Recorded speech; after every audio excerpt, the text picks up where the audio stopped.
This is Dave. This is Reese. And this is Manic Joy, a podcast about life, love, and uncertainty.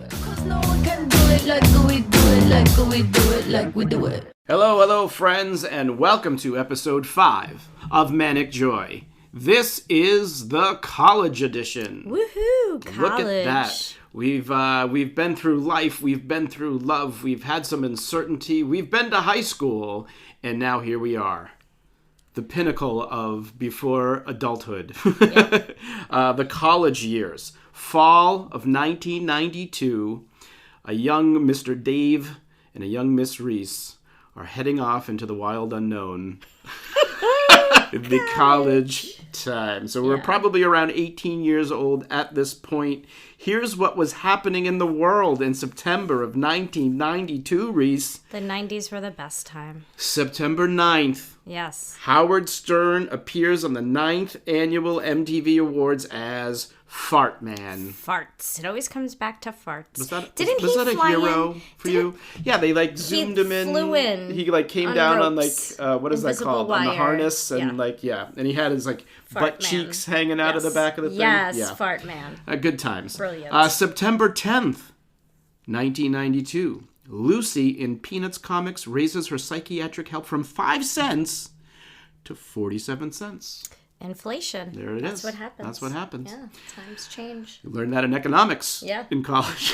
I did not take economics, but I believe you. So, September 12th, Mae Jemison is the first African-American woman to go into space aboard the Endeavour STS-47. Amazing. Look at that. And here is a little something special that I found for you that I can't wait to share. September 16th, 1992, Nick Jonas is born. Yeah, that is gross. I mean, I love that he was born, but that really makes me feel more awful about my love for Nick Jonas. But it is what it is. I'm glad I could help. Yeah. Well, thanks, babe. You're great at that. All right, college, right? Yes. Whoa, what a crazy point in time for anyone. Did you have any preconceived notions just going into this at all before you got started? Well, everybody went to Kingsborough. That's just what you did after high school. Everybody went to Kingsborough Community College in Brooklyn. Mm-hmm. So I was going to do what everybody else did, which I'm glad that I did that. Did you think, after high school, I'm definitely going to college? I definitely knew I was going to go to college. That was the thing. And it was just kind of the thing that you did then. And I think in my immediate family, I think I was the first to go to college anyway, in the immediate family. I was as well. And it was just, that was the time. It was you go to high school and now it's time to go to college. Yeah. I don't know if I knew what to expect necessarily, but I kind of had this idea that this is going to be an exciting adventure. Oh, I thought I was just going to be partying all the time, even though it was just Kingsborough. And I was excited that there would be boys there.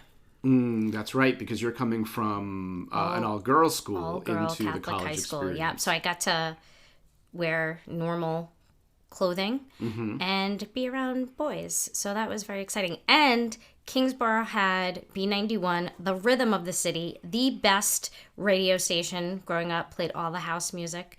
And I listened to a lot of the DJs there, and I definitely thought I was going in there going to be a communications major and be a DJ. And also date all the DJs. So that was really my prime motive. Well, so let's just do this. Let's give everybody just kind of a timeline of our college experience for each of us, because they're somewhat parallel, actually. They match pretty nicely. I think we're off by a year by the end of it. And then what we'll do is we'll choose... We'll talk about kind of why we chose those colleges, and then we'll get into the major experiences that we had, and maybe some of the people that were their major influences there, and maybe some of our favorite stories from each of the experiences that we had. Okay? Okay. So for me, 1992, of course, is when we started. I started at UMass. I was there from 92 to 94. Then I was 1994 to 97. I was actually not in school. We'll unpack this as we go through it more specifically. I was working in the real world. 97 through 99, back to school in community college for those few years. And then from 99 to 2001, 4-year school, transferred over to Marymount Manhattan in New York. It's funny that you did the community college thing after, and I did it first. Yeah, and well, I'll unpack a bit about that. So what was your kind of timeline? So 92 to 95, I was in Kingsborough, which obviously Kingsborough is community college, 2-year school, but I loved it so much. I stayed there a full year until one of my professors was like, you need to move along. So I did. University at Buffalo from 95, graduated 97. Then, like you, took a little break, had a job in the, air quotes, real world. I knew that I wanted to do more. So that's when I went back and got my master's degree at CW Post in Long Island. And I knew I wanted to be away again. I needed to be out of my house again. So I went away. The first year, I drove back and forth. And then finally I was like, I have to stay there. Yeah. So I was at CW Post getting my master's degree from 98 to 2000. I graduated in 2000. Yep. So I was a year after. Yep. You. Okay. So, all right, let's go back to your first experience then. So this is you're straight from Catholic school. Yep. Right into Kingsborough Community College. Yep. You're there for 3 years? 3 years. My parents said that they would pay if I went to Kingsborough because that was safe for them. And I was like, fine by me. And so there was like a whole bunch of us from high school. We all went that first semester together and we walked into that building and we felt like we might be adults for the first time ever. Mm-hmm. And I went in as a liberal arts major. Yeah. And I knew eventually I wanted to switch that around and get into communications, I wanted to be a DJ, but ultimately at some point I wanted to be a news anchor, like one of the news anchors with the big fluffy hair and the suits and the makeup. You had the hair at least. Well, the hair was definite. The hair was the one thing I had going for me. Unfortunately, one of my broadcasting classes, I revealed to my professor that I wanted to be a news anchor, and he's like, yeah, honey, no, your accent is not going to work. And I told him to F off. And back in the day also my attitude was poor. It was terrible. Some might say piss poor. It was definitely piss poor. It was awful. I used to tell people all sorts of things when I was feeling it. Shouldn't have done that. You had lots of things to say. I did. You listen to me, young man. Yes, I was a little person with a big mouth. And so I kind of told him to F off. And I eventually went back. I apologized. And he told me, here's how you can work on your articulation. And I took that to heart. And so then I went from liberal arts to communications to wandering around. At one point I talked to a police recruiter because I thought maybe I wanted to go into the academy, and then he told me how much physical work I'd have to do, and I was like, oh, okay, I have to go to the bathroom. And then I never went back to talk to him. There are so things going on in my mind that are just wrong with the idea of you in a uniform with a gun. I would be weighted down with all the things. Do any sort of physical activity, all of the things. Amazing. Just horrible. So yeah, that was like, I don't think that's going to happen. I'm not running or working out. So then as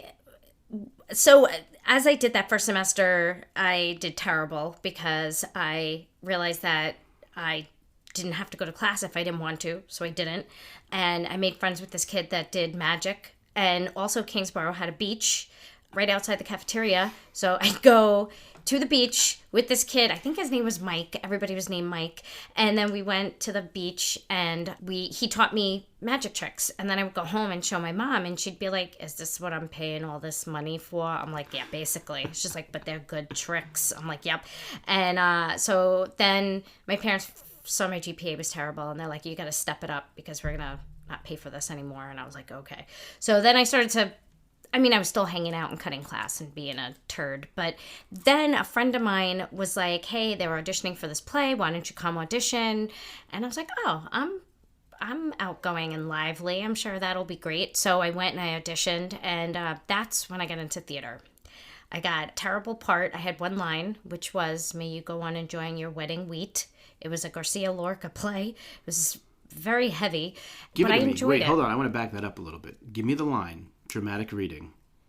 Okay. In So character. picture it. It's all the ladies of the town sitting by the at a funeral for one of the townspeople, and I stood up. It was my big line. So it probably went a little something like this. May you go on enjoying your wedding wheat. So I'm pretty sure it sounded like that. Because again, my articulation skills weren't as polished as they are today, so it probably went something like that. It was a big day. I had a line. I was very excited, and then I changed my major to theater. The rest of that is history. I knew that the classes that I had, I loved my teachers. They were like the first time that they were like real people, and I just loved it, and I just wanted to learn everything I could about theater. So there was that, and then I stayed so long because I just kept auditioning and I would get bigger and bigger roles, and I made such great friends, and that's where I met George Nicolaitis, him and I were like the king and queen of Kingsborough, ridiculous. And I actually think I stayed because him and I did every play together. We had like the best time. I didn't want to leave, and then eventually my professor's like, listen, dude, you're gonna move along, you're an adult now. And so when we went to Buffalo for the acting competition, that was a chance for me to kind of grow up, and I sent in my thing and I got in and I couldn't believe it, and it was really scary. I'm not gonna lie. Let's stay on Kingsborough? Kingsborough first. So was there anybody there that was like a major influence for you? I had Professor Aptekar was he was I remember you talking about him. Right, the Greek god. He looked like Zeus. He was very mean to me when I first couple of classes I had with him, but I deserved it because I was a big mouth, and he knew that, and he put me in my place plenty of times. But I never told him to F off. I was a little afraid of him. He was a little intimidating, but I needed that. He was the best thing that ever happened to me because he gave me a sense of responsibility. He used to make me stage manage shows sometimes when I wanted to be in the show, but he's like, you have to learn responsibility. And he made me treasurer of the drama club, even though I didn't know how to add. Which you still don't. I still do not. Fun fact. Yeah. Reese cannot add. I also cannot subtract. So there's that. And so I'm like, I went to a lot of ACTF competitions, American College Theater myself. Yeah, American College Theater Festivals. We traveled. We went to Pennsylvania, UPenn. I mean, just like, and we would bring full shows there as well. Like this was back in the day when if your show was nominated, you had to bring the whole entire set to wherever they were having the competition. And I remember we did a French farce, and we had to bring the whole entire set, and they give you like an hour to like set everything up. And I was like stage managing, and I just remember like that was such a big responsibility. And then we had this little thing that we did with the elevator to make it look like people were actually coming up and going down, and it was all with lights. But there was this thing that we had to do with the door that was really important, so the timing had to be just right with the lights and the door. And when we got there, I mean, I was a mess. I was so nervous, and I was just on top of everybody, like make sure everybody was sleeping. I couldn't find half the actors, half the people, because they were out drinking and doing stuff. And I just remember that was the most responsible I had ever been, because I was like, I didn't want to screw this up. And then the next day I had been up all night trying to gather everybody. It was like a barrel of kittens trying to get all the actors to go to bed and get them. And then we get up the next morning, we set everything up. I'm exhausted. This is me after yelling at everybody. I'm exhausted. I actually fell asleep. You fell asleep? I was just going to do it. I fell asleep, and I did not pull the door at the right time. And I hear someone in the headphones go, Reese, now! Reese, door, now! And I jostled myself up, and I just started pulling the rope, and I almost decapitated one of the actors because I was sleeping. So that was fun. And then after that, Aptekar just put me as an actor because I should not have been allowed to. I mean, I wasn't allowed to touch the sewing machines or hot glue guns. I never put sets together. Like, I did not do any of that because that was just dangerous. And it was just fun to have, like, I had a little theater family. Yeah. Did you have a theater? Did you ever have the theater family? Of course. Yeah, the theater family. I don't know how you could not have Yeah, a theater there family. we were a close-knit bunch that really took pride in all the shows. We were always together. It was never like competitive at Kingsborough. Like everybody kind of was excited for everybody, and we were always at each other's houses and parties and dating and cheating and being terrible and all the drama that you would expect. And I loved being there. I used to like sleep in the green room. I'd be there all day long. I'd just be at Kingsborough from early in the morning till 1 o'clock in the morning. Our rehearsals would be all the time. And honestly, that gave me such a good work ethic. Yeah. Kept me out of trouble. Good. I mean, I still found stupid boys to date and get myself into that type of mischief. But, shenanigans? Yeah, so little shenanigans here or there. And then my department was so great. They were so great to me. And then I told them eventually I would like to get my degree and come back and teach one day. And they never said to me, that's not going to happen. They were like, you could do this. We'll have a spot for you. And they did. They kept a spot for me because that was the first place I went to after I got my master's degree to go back. They welcomed me in, and I taught at Kingsborough for 10 years. Was there anything during that time you would say is something that you took away from that experience? I'm so happy that I found theater because that really shaped who I became later on. And especially Kingsborough in general. That place was like a second home. I really lived there. Yeah. I really lived there and found my people there. Yeah. And it really taught me to follow through on a project, not bail. Because I have like ADD. At least my therapist says I have ADD. And I can't concentrate on one thing, and I bail on stuff really easily. And then when I was younger, I will agree with those statements. Yes. And, I mean, it took a while. I mean, I was a little aggressive. There was always stuff going on. Like, I always had controversies in some classes with some things. And then I remember, like, I think it was at UB when we went for the acting competition, I actually threw a chair. This is while you were still at... This was while I was at Kingsborough. Okay. I was going to ask, when does the chair story happen? So I tell the chair story all the time. Let's count this as the favorite story, because I know it's one of mine. Go ahead. We were having the best time, and one of my professors, who is a saint, Amy Green, I'll mention you. You're a saint, and I still apologize. I'll apologize on the microphone, and I apologize years later. But we're at UB. Everybody's having a great time. Amy took this bunch of ragtag jerks from Brooklyn, and we thought who we were. We're all getting along. Everybody's having the best time. And then something happened where she said something to my friend and made my friend cry. And I got all defensive because that was like one thing. You did not mess with my friends. Like I get very Brooklyn on you.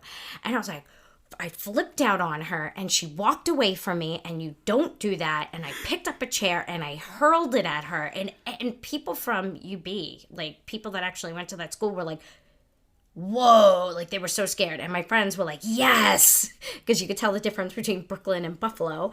And she looked at, like, I didn't hit her, but I got close. And she looked at me. She didn't talk to me for the rest of the trip. I could not take any of her classes when we got back. I was very lucky she didn't press charges. And ironically, a few years later, while I was getting my master's degree at CW Post, I had to do, I think it was for my thesis, we did a play called Why We Have a Body, and the department cast her as my mother. And I don't know if they knew that I had thrown a chair at her, but I hadn't spoken to her in years. And I made sure I reached out, sent her an email, and I was like, listen, we're going to do this project together. And I'm so sorry I threw a chair at you. And I mean, I just can't. I was terrible. I was awful. I used to throw things at people. I had major road rage back in the day. Like, I'm just so meek and quiet now and mild-mannered in my old age. So while Reese was dealing with rage issues, I was miles away. Being a dork. Continuing the idiocy from high school into UMass Amherst, which was on the western side of Massachusetts, so probably 3 or 4 hours away. And you stayed away. You stayed there. So I stayed there, campus. yeah. Here's where our paths were a little bit different. I actually ended up doing community college a little later versus, and I'll explain that into that, but I chose UMass. I mean, it was just, I visited the campus, and I think probably a little similarly to you when you were at UB, it was just like, there was like an energy, there was a thing that I'm just like, this is amazing, and I want to go here. Like, it was that type of thing. And I put myself through school, so I was, getting the grants, applying for scholarships, and, getting the loans, like doing all of that stuff. Of course, along the way, I got help from family and things like that, and always grateful for that. But for the most part, the brunt of that financial responsibility fell to me. And I mean, I don't know if this was the same for you. Probably not, but I'm sure there's some of it. But living on the campus, this is like, it was a bunch of idiots alone for the first time in a place where there are adults, but no, not really. You know what I mean? Right. And so, yeah, was lots of Debauchery. alcohol Yeah. and debauchery. And it was the first time I was really introduced to eating subs. I'm saying in finger quotes. And so, If you know what that reference is, you'll get that joke. You'll if get you that don't, joke. Just, sandwiches. There was just... I also found that, like, just from an educational standpoint, I don't think I didn't get much out of that experience at all. Strictly because I guess what I learned about myself, if we were to say, like, what's the thing I got out of that couple of years that I was there, was that I did not respond well to kind of the university atmosphere in the sense of the classroom educational way. It's a bigger classroom. It's just thousands of people Yeah. in an auditorium, in a lecture hall. I could not have handled that. Sure, all. you have your smaller group, but like, I'm the type of person, and this is what I learned, which actually helped me in the future, which I think is, again, the thing I took away from this, was that, yeah, I respond better to a smaller group of people and having more of that one-on-one back and forth. I mean, that's how you learn. That's how I learn better, rather than just being kind of like a little person in a sea of people, and then, taking notes and then trying to do that all on my own. That's why Kingsborough was perfect for me, because I had that. The people that I met were very welcoming and helping, and everybody created like a nice little unit together. Everybody worked off of each other. Yeah. So, yeah. So I went in, I was a communications major at the time. I don't really think I knew really what I wanted to do, but that seemed like a good path at the time based on where I was at that particular moment. But, my whole thing with this experience, just in general, the college experience, was that I was like, I'm 18. Like, I have no idea what I want to do. And so I want to go figure it out, but, like, I don't know, right? So I was fine with that. And again, I feel like I had some ownership of that experience, because it was my experience. I was the one, again, funding the activity. And this is what I'm doing, right? And I've always kind of been like that. And I mean, like I said, educationally, I didn't really get a lot of that. I was like, probably a 1 point something grade point average. Yeah, it turned I was the into same my first year. Because socially things were fantastic. Yeah. I mean, we had a great time. I made a lot of really great friends. I mean, I was in a fraternity. My second semester there, I think, is when I started that, and not as extreme as some of the things you might think, but also lots of alcohol and lots of subs to be eaten. That type of thing. Just great friendships. I will say, from a story perspective, there's tons of them. I will say probably one of my favorite, and I know one that you find is your favorite, is... I'm glad that your favorite story of mine is when I threw a chair, and mine is this story of yours right now. So, this story actually made me realize that I loved you. Well, this is going to say a lot once you hear the story. Yes. So, I lived in Coolidge Tower. And so there were, UMass Amherst has these big towers. I think that was in Southwest was the area, and that was kind of like the party area that was known for that. So of course, they had these big tower dorms, and a friend and I, we ate a big sub, and we got really hungry because It was a big sub. It was a big sub. And so we had ordered some food, and in those days what you would have to do is you would have to go down to the lobby and wait for the food person to come to pick up the food. And the way this lobby was set up, because it was this big tower, it's kind of like, so think of a square, and in the middle of the square there were two kind of it was divided up by like these two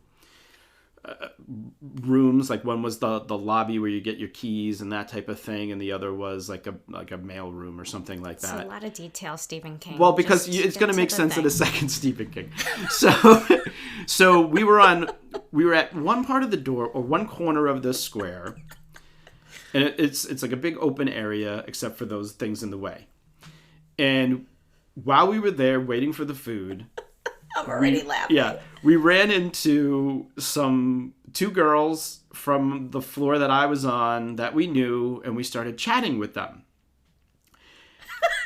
I can't. And we're chatting, and we're talking, and for some reason I'm zoning out in the middle of this conversation. I don't know what we were talking about.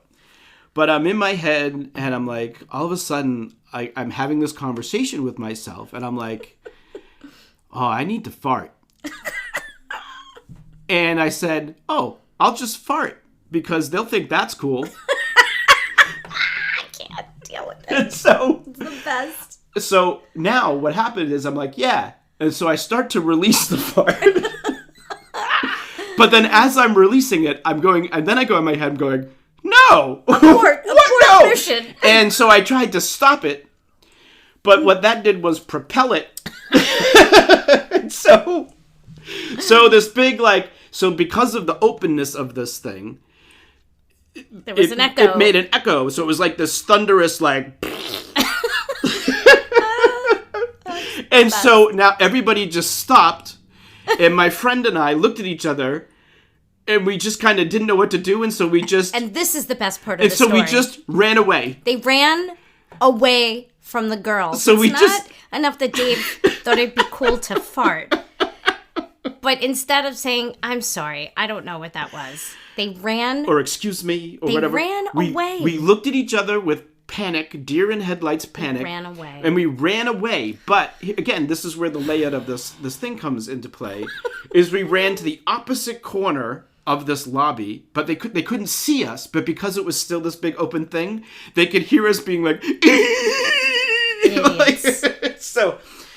That's one of, I guess, your favorite stories from my time at UMass. It's not just the fart; it's the fact that you ran away. Yeah, and that's my favorite. Yeah, so I apologize for putting you through that, but maybe you'll find some joy in that story as well. I think you should. If you don't, then now, with you.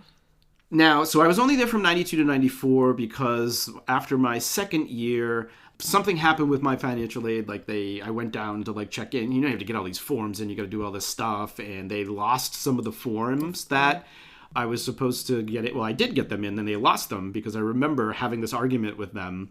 And by that time, the money they were giving away for like grants and things like was not available, and so I couldn't afford to go back. Right. And so I was like, all right, fine. I'm taking some time. I'm not going back, and we'll figure out Which what is happens a really next. important thing because. Yeah.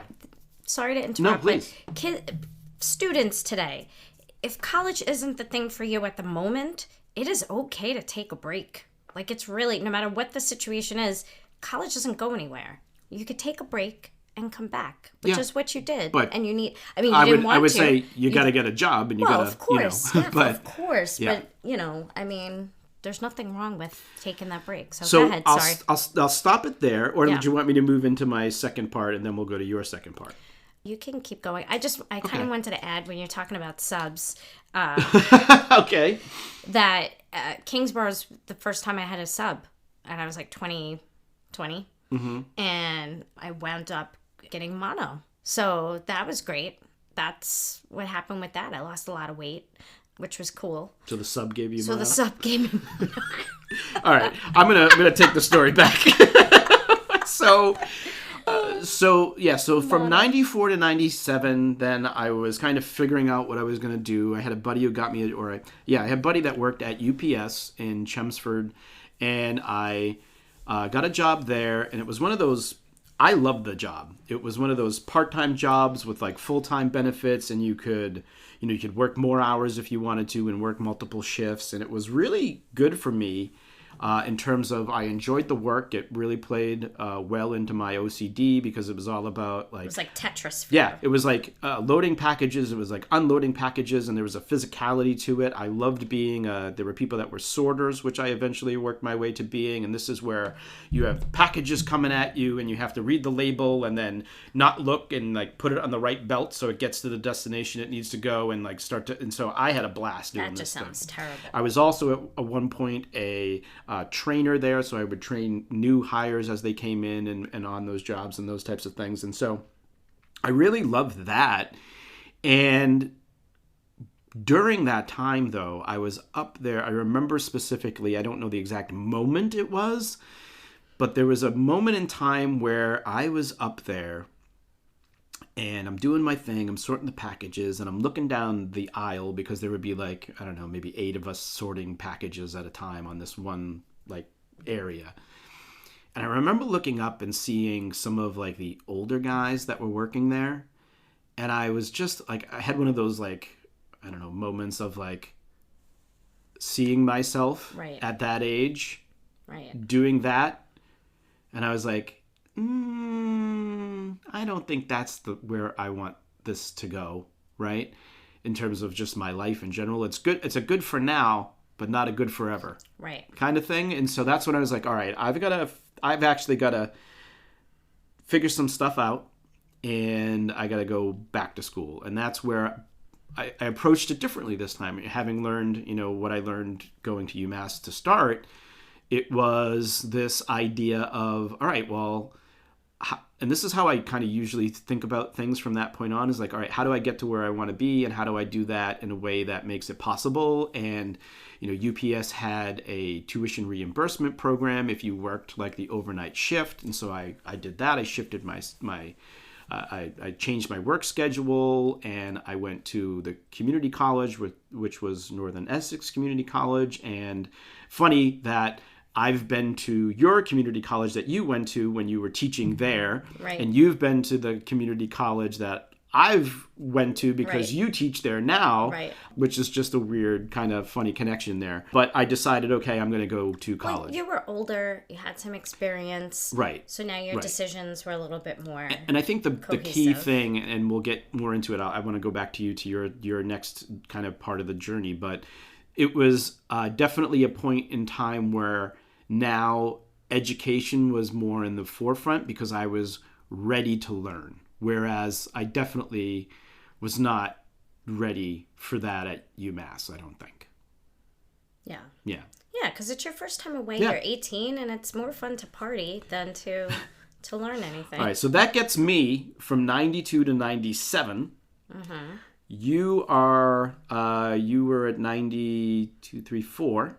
I graduated right? in 95. Yeah, 95. So where are you next? So once I graduated from Kingsborough, I had like pie in the sky dreams of going on these auditions at New York. And my friend's mom played poker with a casting agent, and she got me in touch with her. And so George and I used to go in all these like highfalutin auditions, which, they were kind of fun. Like doing some like... what do you call that work? I can't think of the name of it right now. Extra stuff, right? When you're an extra, it's tiring. It could be long days, but sometimes all I can think of is extra. So I'm like, we kind of jumped into this thing. It was kind of fun. We had terrible resumes and not resumes, headshots and made up resumes. I put like I could skateboard and juggle. I couldn't do any of that shit. And but I put it on there. I was like, I'm just imagining you on a skateboard. I was like Joey. I lied on my juggling on a skateboard. Yes. I was like Joey when he had all these things that he lied about on his resume. That's what I was. And so, like George and I did one of the best things we did is had a small role in Studio 54. It's like right at the beginning. If you blink, you'll miss us, but it's hilarious. And we were there like pretty much. So like I said, it was like long hours. And I think they paid us like $200. We had been there. I was working at the Disney store. I graduated, got a job at the Disney store. Which is still there, just in a different location. Right, but it's not the big. No, there was like a huge one on Fifth Avenue, and they closed that. It had 3 floors. Saying it's a new location. Yes, Yeah. and so I was working there. I had gotten off my shift at 2, went to Studio 54. We did hair and makeup. They like froed out my hair. I had like short hair, and I used to like gel down the curls, but they got a pick and they picked it out. They put me in, now it's February, they put me in this like scantily outfit because it was supposed to be like 70s or 80s, and with these high heel shoes, and then they would leave us outside for hours freezing, and it's supposed to be summertime, so we're supposed to be like, woo, we're trying to let us into the club, and we're all hot. Meanwhile, I was like, I had my Winnie the Pooh gloves on my feet because I couldn't feel my toes anymore. And finally, it was like 2 o'clock in the morning, and they were like, all right, we have to do some reshoots. We'll give you guys some pizza. And George is like, yeah, let's stay for pizza. I was like, we are leaving now. So that was it. I was like, we are not doing that again. And then we went on another audition, and that was like, that audition for me was like the nail in the coffin. It was like for a Woody Allen movie, and we get there, and it was supposed to be, we got up at like 5 o'clock in the morning, took the train. I think the audition started at 8 or 9. We were like gonna get there early, and there was this line. We get on the line, and we see people with tickets, and we're like, what are these tickets? So like, oh, you have to go in the other line to get tickets. Where's that line? Like 2 blocks down. We're like, okay. So we go and we walk, and there's a line for the tickets was longer than the line of the people who already had the tickets. We're like, this is crazy. So we're like, all right, do we want to do this, or do we just want to go get breakfast? Because there was a bin where you could just dump your headshots. So we're like, I don't know. And then all of a sudden some guy comes over and he's like, they're throwing tickets. We're like, oh my God, what is that? So we go, and there was legitimately a guy throwing tickets into the air. Like, you know, when you feed seagulls at the beach and you throw the bread and they're like, mine, mine, and they all like clamor. There was a guy doing that. So he threw the tickets, and George is like, all right, I'll get this side, you get this side. So the guy throws the tickets. Both of us like dive in. We don't get one. We're like, oh my God, that is again.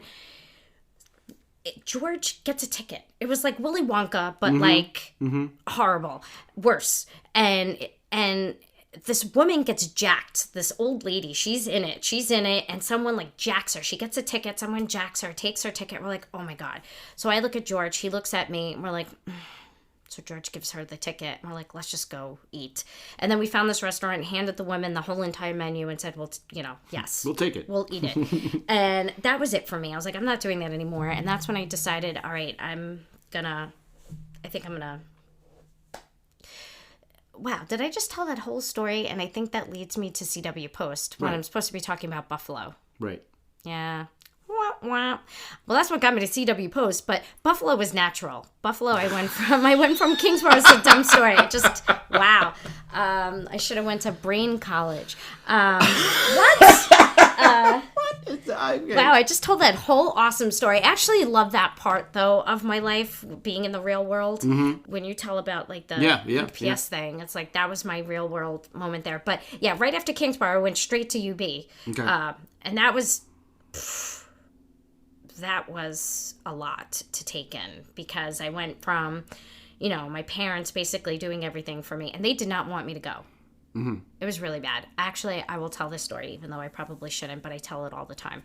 I got all my stuff packed, going to UB.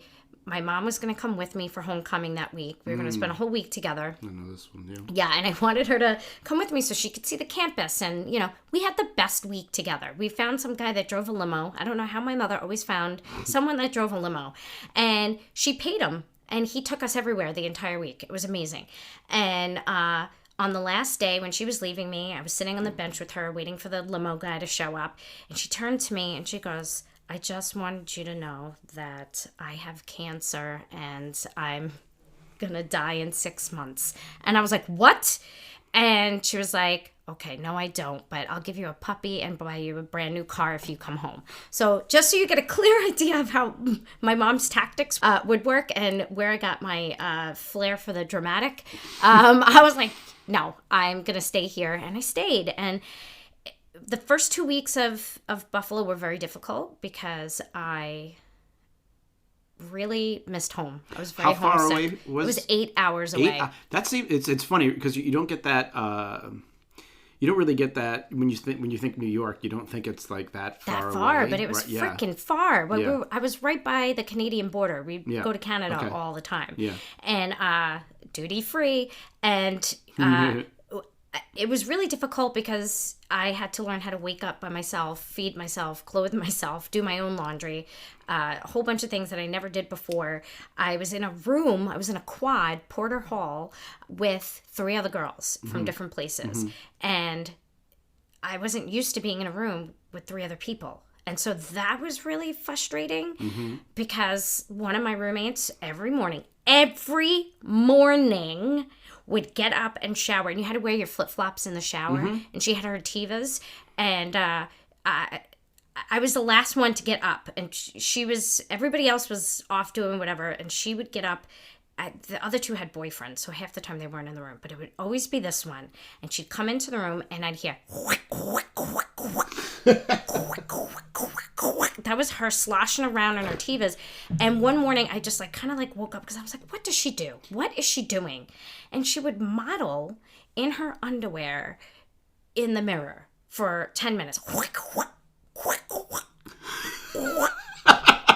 She checked the front, she checked the back, she checked the front. She was from Long Island, and she was very and I'm like, oh my God. And so I was like, I can't. But I mean, you work it out. You learn how to deal with it. I didn't really spend a lot of time with the girls in my room. I actually befriended my other 2 friends, Shirley and Kristen, who lived at the end of the dorm with me. And then on the other side were the boys. And I was friends with the guys. The guys were the best. I was always over that way. And then, of course, I got written up the first semester I was there and had to do community service, which was stuffing envelopes in the main hall for a month because I yelled at the RA. She didn't like me. I was going to say, why did you get... Yeah, she didn't like me. And then one night she told me to go back to my side of the dorm, and I told her to go someplace else, and she wrote me up, and I got in trouble the first and then I got to know boys on a different level, which was great when I was away. They were very caretaking. They were actually wonderful. A couple of things I remember about them is that their rooms always smelled, sorry guys, you guys smelled, it always smelled like corn chips at your feet. Whenever there was food, they would always save me stuff. Like one time they ordered pizza, they saved me a slice. They put it in a Frisbee that I think they had used previously because there was grass still on the Frisbee. They always had drinks, they always watched out for me when we went to parties together. They were good guys. I was very lucky that I befriended really good people when I went away. Yeah. I will say that. And then I didn't really get to do a lot of theater at UB because they did a lot of musicals those 2 years that I was there. And for those of you that know me, I'm not very musically inclined. I can't sing or dance. I did try to audition. Can I tell the story really quick? Sure. Yeah, the T for Two story. My friend John, God love him, said, I'm going to help you. So I learned T for Two, and he's like, let's add a little dance to it. And I'm like, okay. And I felt really confident, and I went in, and 3 of my professors were there. One of them was Stephen Henderson, who was a big actor, a lot of August Wilson, very, dramatic actor. And I respected him so much. And I go in, and the guy playing the piano was like, doot, doot, doot, doot, doot. And here I am, I'm like, T for two. I sound like Stacy. T for two. My friend Stacy talks like this. And it was just horrible. It was just in my head. I was thinking I was killing it. And then I look over and Stephen Henderson had his entire head in his crotch laughing. I never saw a man able to bend all the way down like that. He was crying. And then we finish and then I do a little curtsy and he was like, that was so funny. Thank you. We needed that reprieve. These auditions have been very heavy. And that is just, thank you so much, Reese. That was great. And I was like, okay, thanks. And then I went in another room and I cried for 3 hours. I was like, that happened. So was UB also the place where you did a U2 song as a monologue?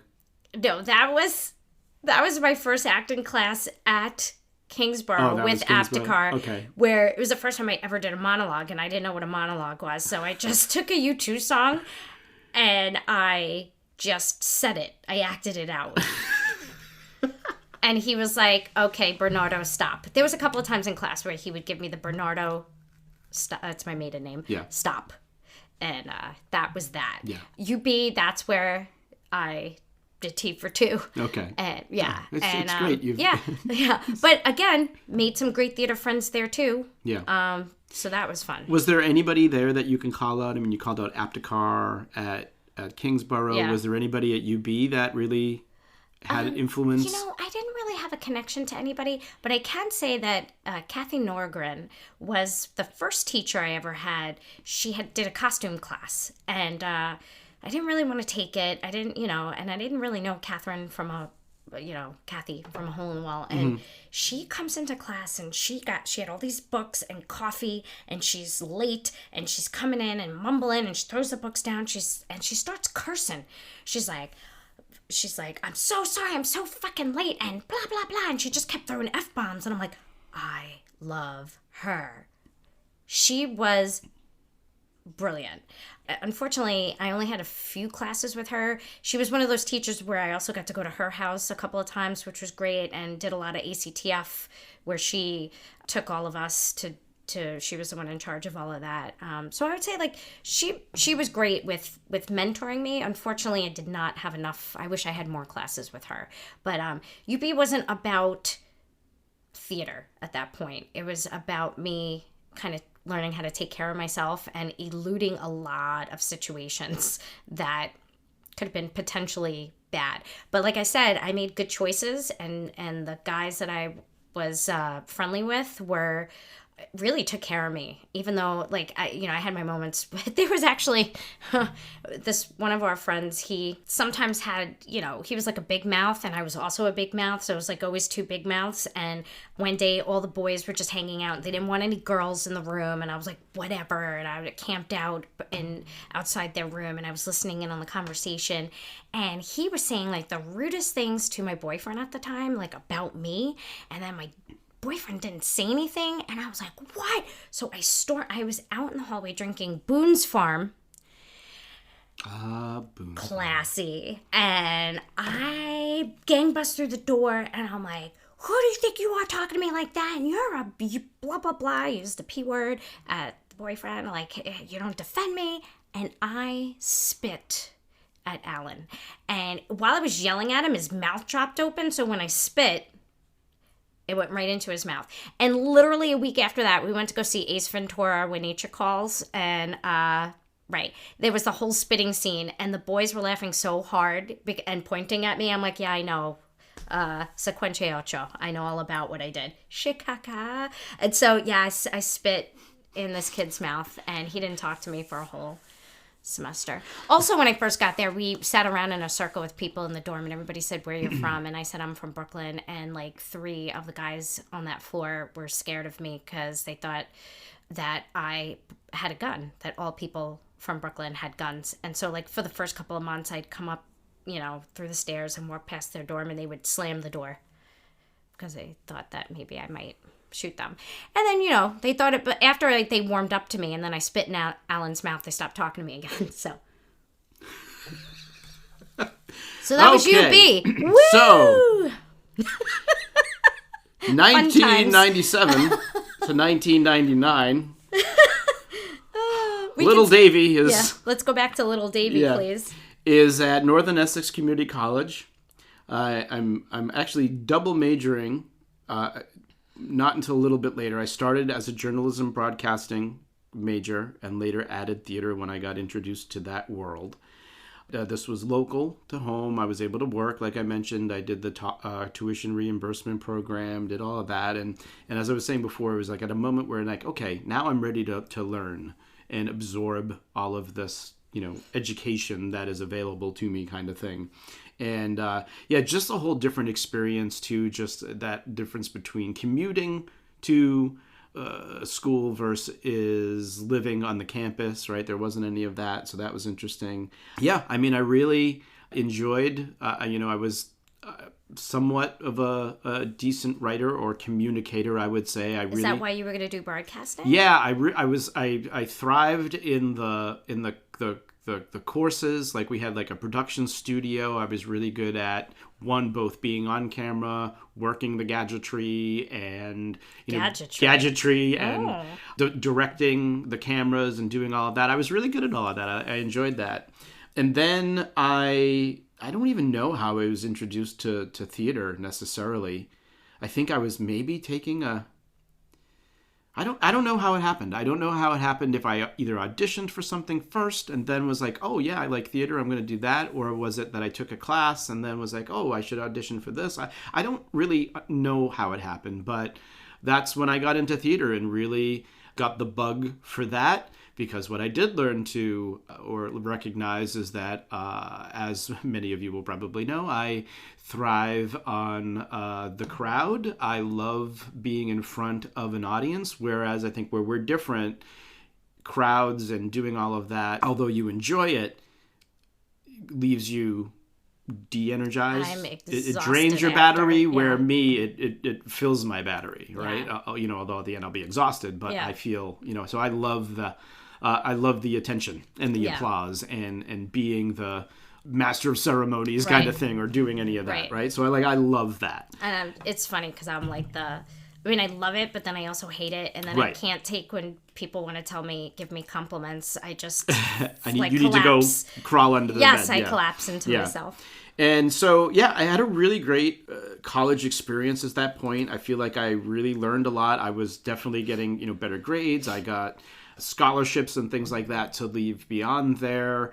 And you did ACTF too. I did ACTF. I did actually very well at ACTF. There was a year I got to go compete at whatever the next level was that I was. I can't remember if I feel like I won something. I don't remember, or I was close. Like I was. It was like the Irene Ryans. I was like I was like the first one to get like as far as I got in a long time. Right. Something like that.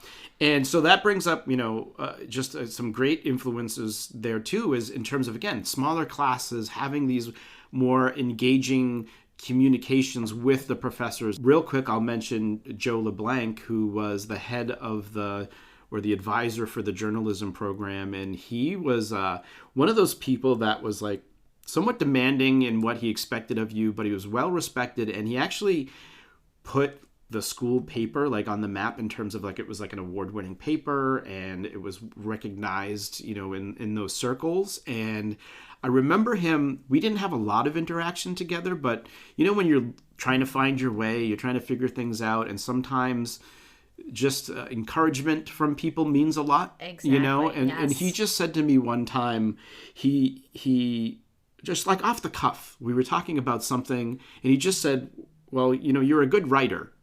And it was like coming from him. That was a big compliment. Like that was like, whoa. Right. And so that kind of stuck with me.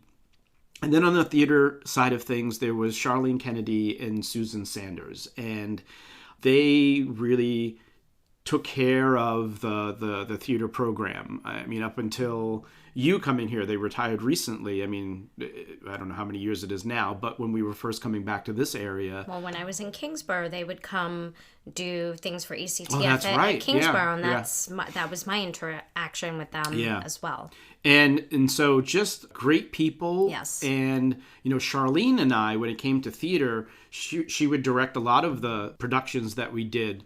And my first one was actually Don Juan in Chicago was the name of the play. It was a David Ives play. So funny, the classics. Yeah, it was David Ives who did All in the Timing, which you and I did together, that you directed later while we were here. Yep. But that was like my first role, and I got the role of Don Juan in that. And she and I just connected really well. I could understand the vision that she would lay out, and I would, I think as we mentioned in an earlier one, I respond well to wanting to do well for people I respect, that type of thing. And so I had a lot of respect for her and her direction and abilities. And we could almost, usually for people that don't know, typically you'll, in rehearsal, you'll do a scene or you'll do a run through, which means you do the whole play. And at the end, you'll sit around and the director will give you notes. Was always my favorite part, was getting notes. It's funny that, we laugh sometimes about, like, I think a lot of what we learn and skills I use today. I mean, I often think of as a director at the level that I'm at now, it's often like, what is the story that we're trying to tell? And the way I look at it is, okay, great. Here's what we can make a change to make this better. And that's how I treat a lot of how I do things with my team, because that's the world I kind of grew up in with that stuff. But it would come to note time, and there would be times where she could just look at me and I'd be like, before she'd even say it, I'd be like, yeah, I know. Yep. Like, I got it. Yep. This scene, yep. Like, when we do the, Yeah. And so we had this really good rapport and worked really well together, and that meant a lot. And Susan was a bit more off the cuff, where Charlene was more methodical with things, and it's a little bit how we are in our personalities a bit. Well, you would center. You center me. You're the anchor, and I'm. Although we're usually on the same. Yeah, well, of course. I think, and that's what makes it work, right? We're on the same path. Duo. We've just got some different ways to get there. Exactly. So just great experiences, and really the first times where it was like, you actually have a relationship with your professors and that. Like, we used to get together with people. You mentioned theater family. We would get together and we would do play readings. We had a play reading group and just fun stuff like that I learned a lot and took a lot to wherever I was going to go next. So I think it really helped me kind of find that spark in theater. I would say one of the things that I really learned in the theater space, and I think even just in the real world, I think I'm quick-witted. I'm able to respond well to situations happening in the now, and I can make a funny thing or find a way to have that be funny. And I think one of the first pieces of learning that on the stage was actually in Don Juan. And I remember a scene where I was with another actor on the stage. She was at my house, and I was getting a glass of wine. And the script called for, or what was supposed to happen, was, I think before she showed up, there was already another woman there, because it was, woman, like a Jack Tripper situation. Yeah, right. And so I was getting her a glass of wine, and there were supposed to be wine glasses for me to get a glass of wine. Someone forgot to set the wine glasses, and what that means is just putting them in place so I could use it. And so there was the wine glass from the person that was there previously. And so on the fly, I looked at that wine glass and I poured her a glass of wine in that, and then took it back, and it cracked everybody up because they knew it was from the scene before. Right. And so it taught me the organicness of things like that happening are the things that you want to try to mix up from night to night to make them organic. Yes. Because we tried that same thing again. And it doesn't work. Nothing. Yep, doesn't work. No response at all. And it's really, even to this day, when those things... It's about just appreciating really those moments when they do happen. You can never recreate them. Yeah. So that was my experience there. That's where I got to the point where, okay, now I'm going to go on to the 4-year college. I knew I definitely wanted to find another small school, so I applied to one locally, which was Salem State, who had an excellent theater program. I then also applied to Marymount Manhattan College in New York. I ended up getting a full scholarship to Salem State. I got some partial scholarships to New York, and I really started to just weigh, where do I want to be? If I'm going to do this acting thing, I feel like, why not go to New York? There's a bit of it that gave me this farther away from home kind of thing, which was good for me at the time. And so that takes me to 1999 to 2001, where I end up at Marymount Manhattan College. Right. I'll hold there. And this is now where you are. Right. I already told my real world story, which happened. You're in the real world. So now you're at CW Post. So now I decide I want to go to CW Post and get my master's degree, because now I needed a real career. And I wanted to start teaching, and I needed a master's degree to do that. I didn't want to go 8 hours away this time, but I chose to go to CW Post in Long Island. And I didn't stay there the first semester. I drove in, and that was just too much. Doing theater again, spending late nights, it was just too much. So I wound up getting a dorm, and I shared the same dorm for the 2 years that I was there with Jill, my roommate Jill, who I don't talk to anymore, but she was something else. She was just ridiculous. Like, she was so much younger than me, and I used to, like, some of the shenanigans she would do, it was worse than the other one, like, Jill was always, like, something was going on. But I went there specifically. I can say CW Post, my experience there, again, was with, I met some cool undergrads. I say that I spent, like, $80,000 just to meet one of my best friends, Stacy. Worth every penny. Worth every penny. It's a musical. I sang it out loud. Stacy was like my saving grace at that school. Even though she didn't stay on campus, we were together all the time. And I have to say, that was the place I did some of the best theater that I ever did in my entire life. Stacy and I did The Most Fabulous Story Ever Told. She played God, typecasting. I played, it was basically the gay version of the Bible. Mm-hmm. We actually had some protesters too. It was a big day. Mm-hmm. And instead of like Adam and Eve, it was like Adam and Steve. And instead of Cain and Abel, it was Jane and Mabel. And I played Mabel. And it was one of my favorite roles to play. And Freddie Jackson, who was one of the original people from Rent, was directing. So that was also a big deal.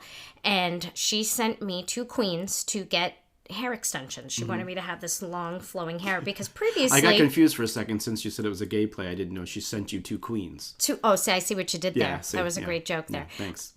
Horrible. Just horrible. So she sends me to Queens to go, and what had happened was previously on Maurice's so-called life, I had tried to straighten my hair with chemical straightener, and it burnt my hair and it fell out. And I had to shave my head. Like, at that time, G.I. Jane was out, and everybody thought I just wanted to look like Demi Moore. But no, I was a freaking mess after that. But it did help me land that role for the audition. Take what you want from that statement. But as my hair was growing out and I got the part, she wanted me to have these long, like, flowing hair extensions. And so I was like, okay. So I go to Queens. I'm this little white girl in this big fluffy furry white jacket, and in Queens there's 100 and something Avenue and 100 and something Street. This is before GPS. I absolutely was in the wrong one, and I knock on this guy's door at 7:00 in the morning. He looked like Debo with the eye from Friday, okay. That's not me. Yeah. He answers the door and he's like, you're in the wrong area. I was like, oh, you think? I was like, I need to find this place. And so he was very sweet. I felt terrible. I finally find the other place. Woman's waiting for me. I get to her house. She's like, I was so worried about you. I'm like, no, I'm okay. Everything's fine. We're sitting down. They're preparing for her. I have to tell this story. So they're preparing for her daughter's birthday. It was like 7 a.m. And at this point I had lost a lot of weight because I went vegan to prepare for the role. Because my character was vegan. Very method. Very, very method. At that point, I was actually. Dedication, right there. I really was very method at that point, and I had lost a lot of weight because as a vegan, there was no food for me to eat, and this is 20-something years ago. There's not vegan cheese like they have today. So the second I walk in, the grandmother's like, "Oh, honey, you need to eat." She kept putting the best food. I didn't argue with her. I had fried chicken at 8:00 in the morning. It was amazing. And cookies and cake. And she just fed me all day. This one's doing my hair. And it's a whole thing. And then the daughter comes down. And she had to be 7 or 8. And she's rifling through things in the kitchen. And her mother goes, "Clitora, what do you think? You live in a barn?" And I was like, "What's your daughter's name?" And she's like, "Oh, that's a birthday girl, Clitora. Her name was Clitora." So that was the first time that I was able to say that word out loud without... I'm still uncomfortable about it, but it was great. And then there was also pictures of Jesus everywhere, and she asked me what play I was doing, and I was like, "It's a Bible story." And that's all I told her because I didn't want her to get mad at me. She was so sweet. And then we also did Why We Have a Body by Claire Chafee, and that was when I had my teacher Amy Green play my mother. And that was another experience. Whoo, hard hitting. The plays we did at CW Post still does amazing plays. Just outstanding quality stuff. But the classes, I didn't really get, whatever. And then Jill would drive me nuts. She was like a wackadoo in the dorm. I remember one time we had to clear everything out of the dorm. We had the refrigerator, and I was like, my last words to her before I left the dorm: "Did you take everything out of the refrigerator, Jill?" Yeah, I did. Okay. I had to go back early for ACTF, and they let me stay in the dorm for like a day or two. And as I walked through the doors, I smelled this. It smelled like a dead body. I was like, oh, someone died here. Something is bad. And then I climbed up to the second floor. It started to get worse. I get to the third floor. I'm like, what the hell is that? I open my room, and it's like this. I could see the air. It was like, I was like, what? I almost threw up. I'm like, what is that smell? And I'm looking around my room. I'm covering my mouth with like my shirt. And I look under my desk where the refrigerator was. Jill not only did not clean out the refrigerator, she left a bottle of eggnog in there, and the door was open, and the eggnog rolled out, and it exploded because the rooms, they shut off the heat, they shut everything off. And so it exploded all under my desk. So it was like curdled, cold, rotted eggnog. And I called her up. Oh my God, if I could have killed somebody through a phone. And I had to clean that up. And the room smelled from like the rest of the semester on. Like I was like, whatever. But I will say, like, as difficult as it was to be at that school, because I was much older than everybody else there, I did make some good friends, did some amazing theater, and then I got that master's degree because that's all I wanted. And in 2000 I got that degree, and I was so proud of myself because I had made it from community college, where I didn't think I was actually gonna graduate, to then going away to a school 8 hours away and showing my parents that I could actually do this and getting that degree. And then working, getting up 5 o'clock in the morning, getting on the train with my dumb Disney costume. You have to call it a costume. And then, finally getting my master's degree. I think it was my biggest accomplishment. I was very proud of that. And then, of course. And then Kingsborough took me right in. Unfortunately, my first day of class was supposed to be on 9/11. And I was still living in Long Island at the time. Never made it in for that first day of class. Of course not, yeah. And a lot of things changed in my life on that day, and I wanted to... It's so funny. I kept trying to do these things to move away. Yeah. And then when 9/11 happened, I wanted to go back home. And I'm so glad that I did, because I had 2 extra years with my dad before he got sick, and we lost him. So I think it was like all kind of meant to be. So, yeah.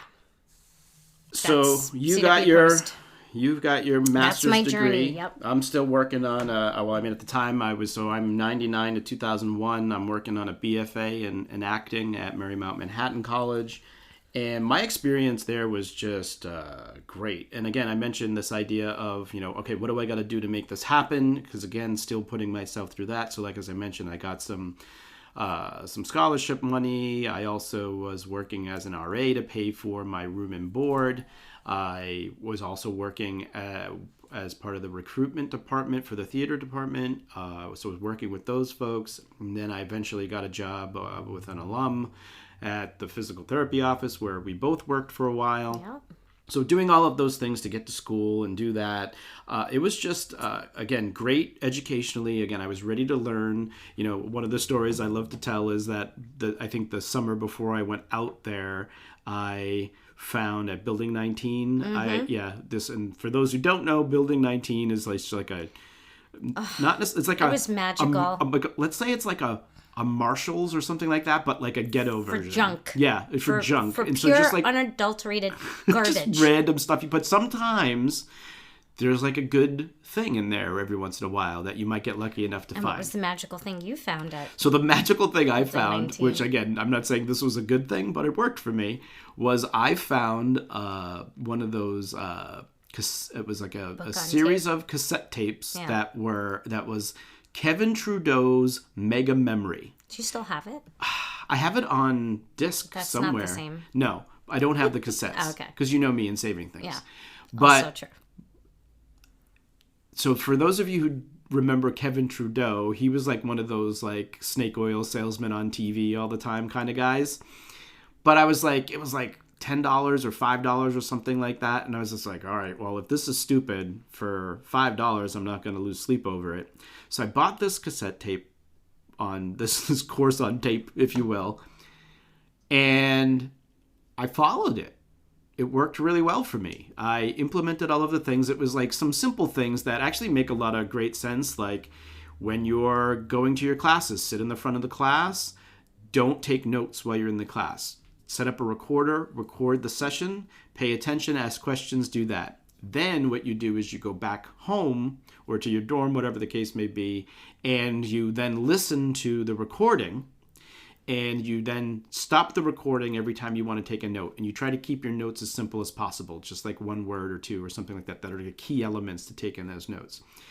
And what that's forcing you to do, if you're paying attention, right, is you're actively listening in front and engaging. He was teaching active listening before there was active listening. Yeah. And then what you're doing is then you're hearing it again and paying attention and actively listening because you're stopping and taking notes and you're not.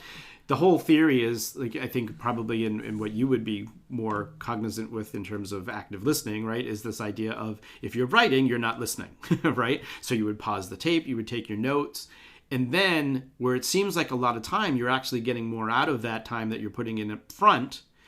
And when I would study, I could literally study for something like 30 minutes to an hour and be done. And then along the way, of course, there were all these little kind of like Michael Scott like things that you would use to remember things like numbers and dates. And so like the number 3 would be a stool because it has 3 legs. And then a car would be number 4 because it's got 4 doors. And so what you would do when you have to remember dates is you would tell a story in your mind using like, the stool. I smashed Stop saying stool. No, I love hate it. that word. I smashed the stool on the car. Right? So like things like that would help you remember the numbers and what the situation was. And so anyway, it worked great for me. I ended up, I graduated with very high grades. Summa cum laude, thanks to Trudeau. Yeah, exactly. So anyway, had a great time. There were lots of, it was a great program. It was great to see the professionalism of the main stage productions and the things they did. I remember going there and being like, oh yeah, this is the place I have to go. Seeing a production before I decided. I was fortunate enough when I did come in, I got cast in a main stage production, so I got to work in that environment, which was very professional.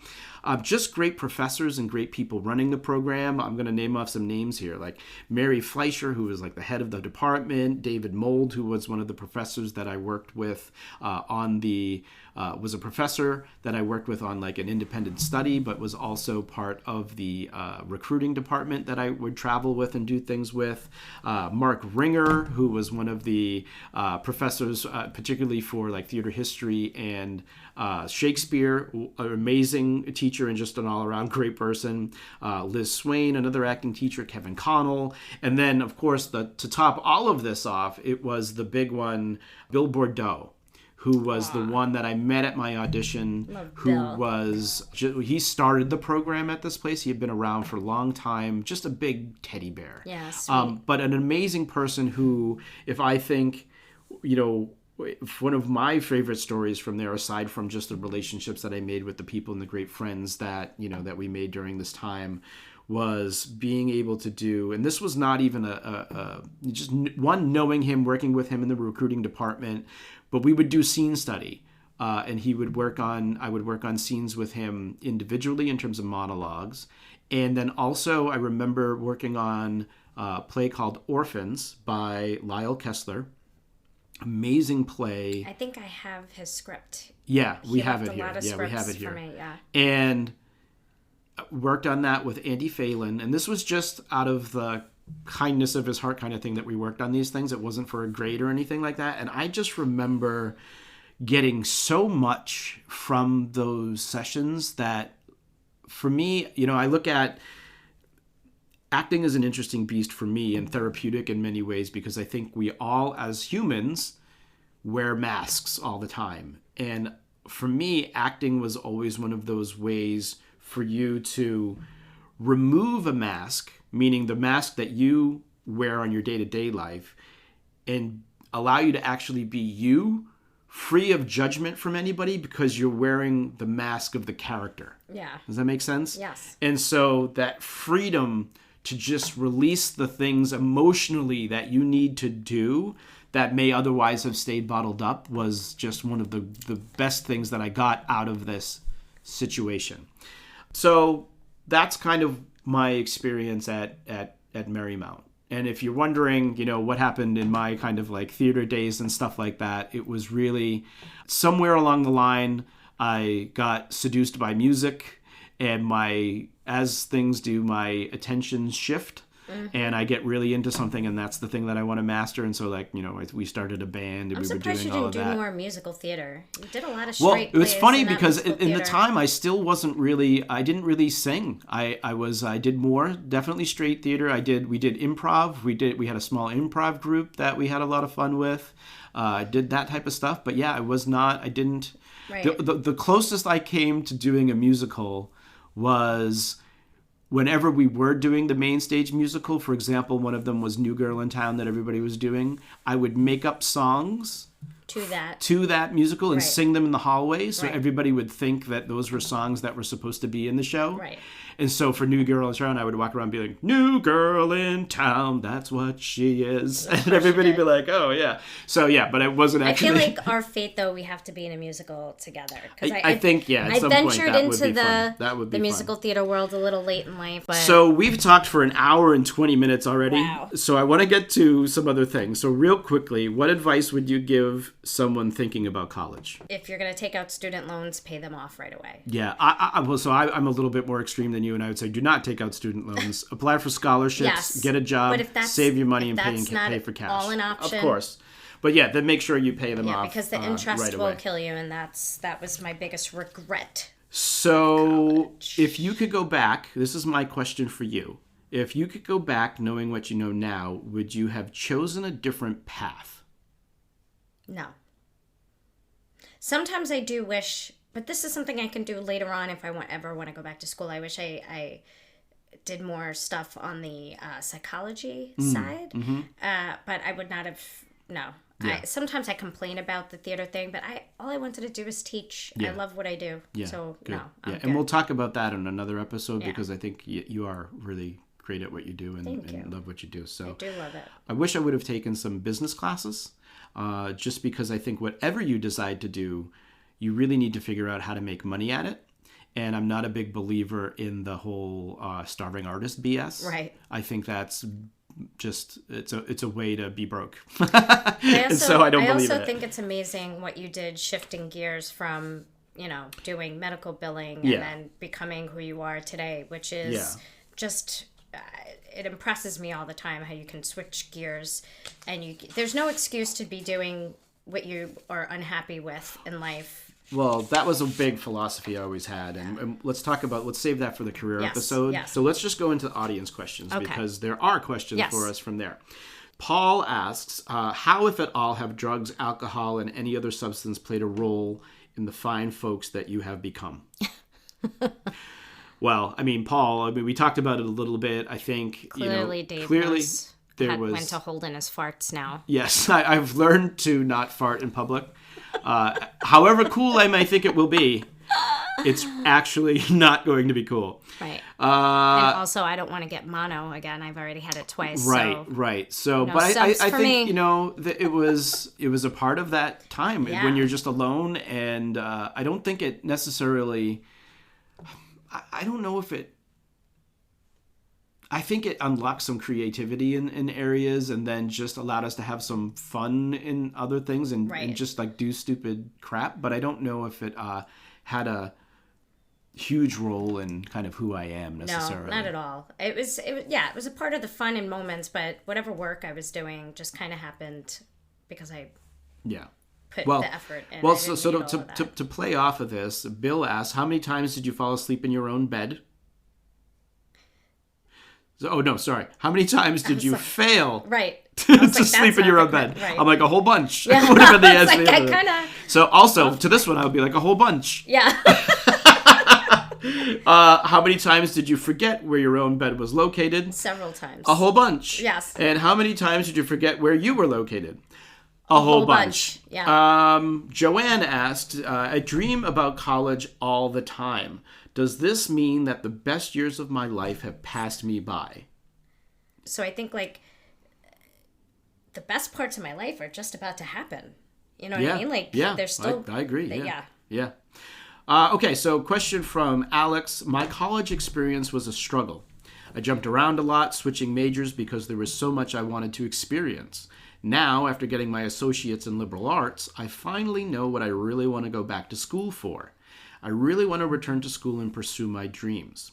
Would you go back to pursue your dreams if you hadn't already? Also, did you know what you wanted to do career-wise when you were in college? So the first part of this, I mean, just the explanation and lead up to the question, I'm going to say like, yeah, good. I mean, that's what it should be. I think this is, I think we mentioned earlier that I have no idea what I wanted to do when I got into college. Right. So I guess that answers the second question. It's perfectly okay to flop around and figure yourself out at that time. I think you have to, I mean, you got to think about what your situation is, right? If somebody's paying for you to go to school, that's your money you're playing, their money you're playing around with, so you don't want to do that.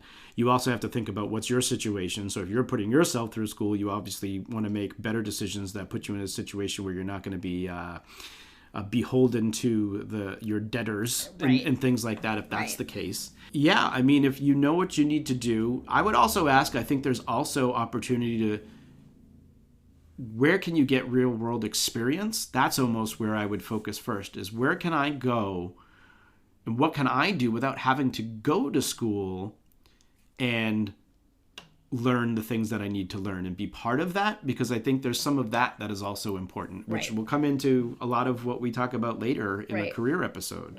So I think there's that. And of course, don't worry about not knowing right away, but you have to figure it out at some point for sure. Right. Yeah. All right. So Jake asks, with the rising costs of college, many people are opting not to go.